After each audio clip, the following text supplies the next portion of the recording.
미리암에게서 자초지종을 전해들은 어머니 요게벳은 주님께 감사를 드리고는 파라오의 딸에게로 즉시 달려왔다. 공주가 요게벳에게 말했다. 이름이 어찌 되는가? 네, 요게벳이라 합니다.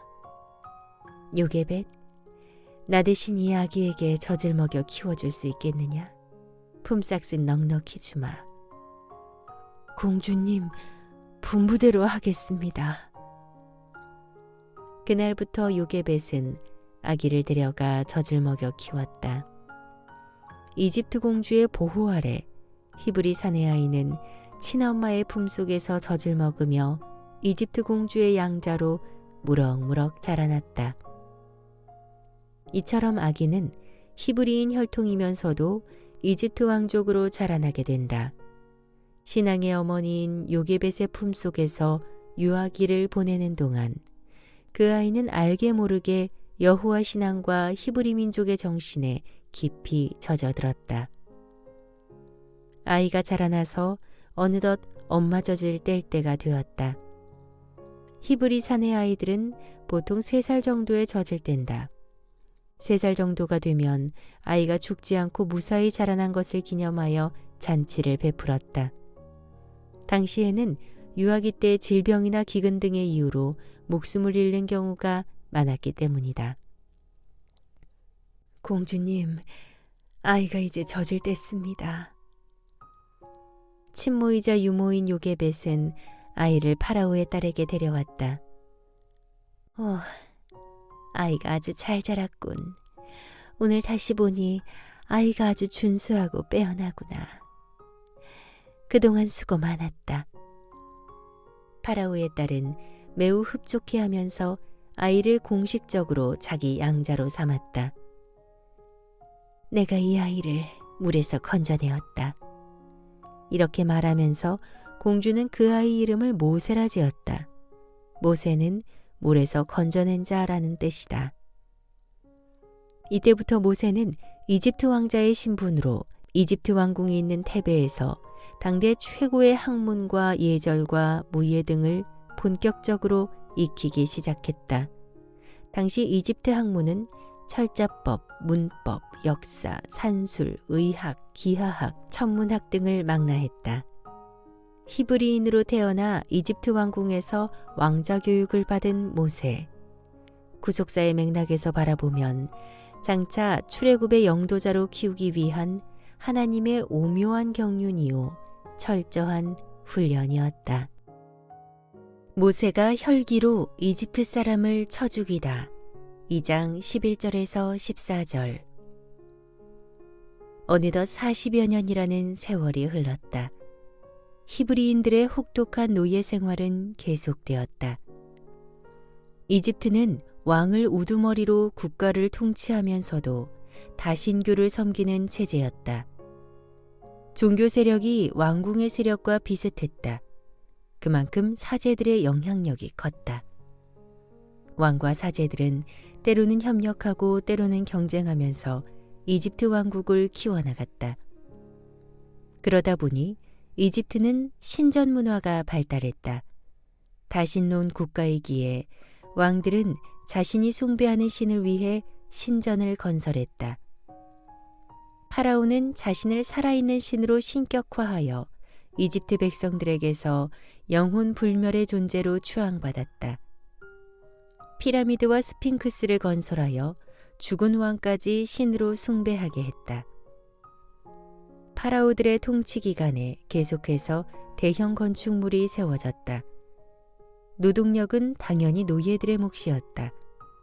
건설 현장의 노동자들은 전쟁에서 잡아온 포로들, 그리고 400년 이상을 이집트에서 종살이하는 히브리인 노예들이었다. 국고성이나 신정건축 현장에 동원된 히브리인 노예는 30에서 40만 명에 이르렀다. 히브리인 노예들에 대한 핍박은 계속되었다. 전에는 종족 번성을 억제하기 위해 핍박했다면 지금은 업적을 남기기 위한 왕들의 욕심 때문에 채찍질을 일삼았다.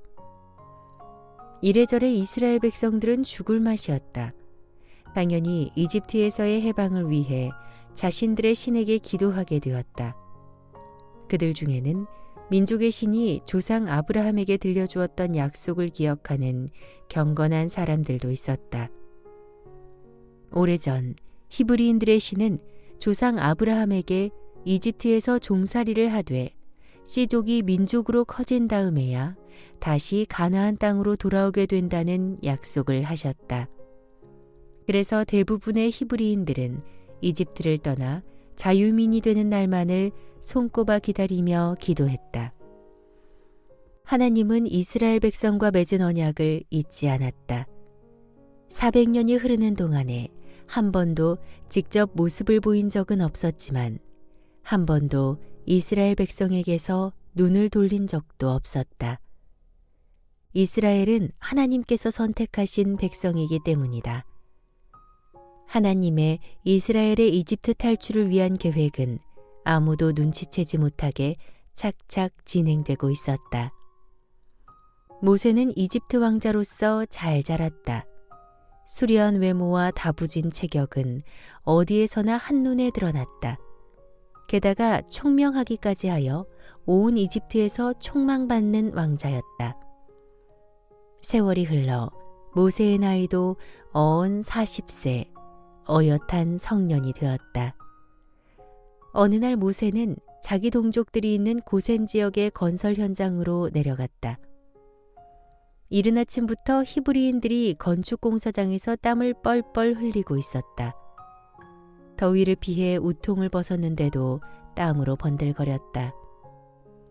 돌을 나르는 그들은 벌써 지쳐 있었다. 한 이집트 십장이 채찍으로 히브리인 노동자를 후려갈기는 장면이 모세의 눈에 들어왔다. 야, 이 궁뱅이 같은 놈아, 그따위로밖에 못해. 더 빨리 움직이라고. 더 빨리 해. 십장이 채찍을 내리칠 때마다 히브리인의 등짝에 흉터가 길게 남았다. 노동자는 고통을 견디지 못해 통사정했다. 으악, 살려주십시오. 너무 지쳐. 더는 어떻게 해볼 도리가. 뭐야, 이 게으른 녀석. 그렇다면 죽어야지. 철썩. 채찍의 끝은 거칠고 매서웠다.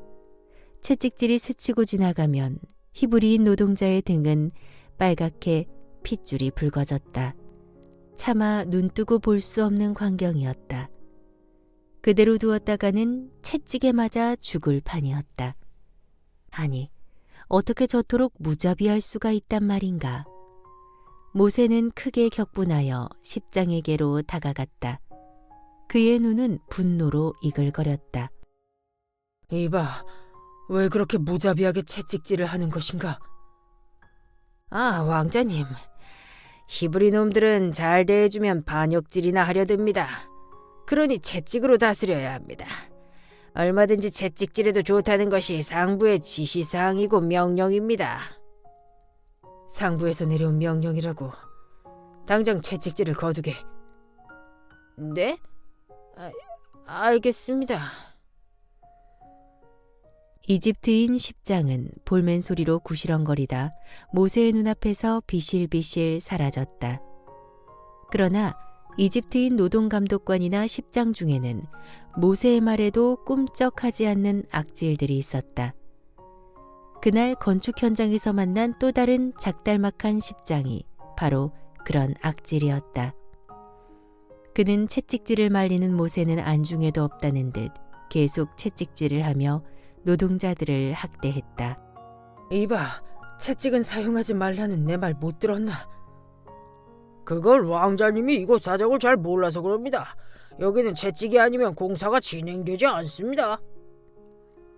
그 이집트인 십장은 보란듯이 채찍을 내리쳤다.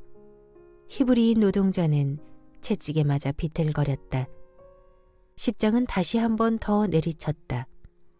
이번 채찍은 모세에 대한 무언의 반항이었다. 모세는 모욕감을 느꼈다. 버럭 소리질렀다. 그만두지 못해? 공사가 급한데 채찍질을 하지 않으면 기한에 맞추지 못합니다. 그러면 왕자님도 책임을 면할 수 없습니다. 내가 책임지겠다. 왕자님은 권한도 없지 않습니까? 히브리인 출신 왕자가 무슨 힘이 있다고? 악질 십장이 낮게 중얼거리는 소리를 모세가 듣고 말았다. 저들은 모세의 출신 성분을 알고 있었다. 건설 현장에서 이집트인 감독관들과 십장들이 모세를 은근히 무시한 이유였다. 모세는 화가 머리 끝까지 났다. 내 이놈을. 그 악질 십장을 그대로 둘 수 없었다. 모세는 주위를 둘러보았다. 모두가 자기 일에 바빠 그 광경을 지켜보는 사람은 없는 듯했다. 모세는 잠시 시간을 두고 동태를 살폈다. 얼마 후 십장이 소변을 보려는지 외진 곳으로 걸어갔다. 모세는 소리 없이 뒤따라갔다. 상대방이 낌새를 알아차리기 전에 십장의 목덜미를 움켜잡았다. 십장은 기습적인 공격에 움찔놀라며 본능적으로 채찍을 들었다. 모세는 뒤에서 그 채찍을 움켜잡았다. 아니 이건 또 뭐야? 감히 어떤 놈이 내 채찍을 잡아? 너도 죽으려고 환장을 한 놈? 작달막한 이집트 악질 십장의 말이 채 끝나기도 전에 혈기에 가득 찬 모세의 성난 주먹이 그의 관자놀이를 세게 후려쳤다. 의도하지는 않았지만 급소를 가격한 것이다. 그러자 십장은 외마디 비명과 함께 푹 고꾸라지고 말았다. 십장은 미친 개처럼 헐떡거리다가 이내 숨이 끊어져 버렸다. 아니, 죽었어? 이럴 수가. 모세 왕자는 당황했다. 처음부터 죽일 생각은 없었다. 자기가 히브리인 출신이라는 것을 안 뒤로는 더욱 몸가짐을 조심하고 있던 터였다. 모세는 주위를 살폈다. 다행히 작업장에 벽돌 무더기가 높이 쌓여 있어서 보는 사람은 없었다. 얼른 그 이집트 사람의 시체를 모래 속에 파묻어 버렸다. 그를 파묻는 데는 오랜 시간이 걸리지 않았다. 그런 뒤 모세는 잽싸게 그 자리를 피했다. 뭔가 마음이 찜찜했다. 다음 날 모세는 두통을 느끼며 일어났다. 어젯밤에는 이 생각 저 생각으로 잠을 제대로 이루지 못했다. 새벽에야 겨우 잠이 들었다. 아침이라 서늘한 바람이 불어왔다. 어찌 되었을까? 모세는 궁금하여 어제의 그 현장을 둘러보았다. 별로 달라진 것은 없었다. 시체를 묻은 모래땅도 어제 그대로였다. 아직은 비밀이 지켜지고 있었다. 모세가 채찍질을 싫어한다는 소문이 돌았기에 건설 현장의 감독관들과 십장들은 모세가 나타나면 눈치를 슬슬 살피고 채찍질을 삼갔다. 그런데 이번에는 엉뚱한 곳에서 사건이 터졌다.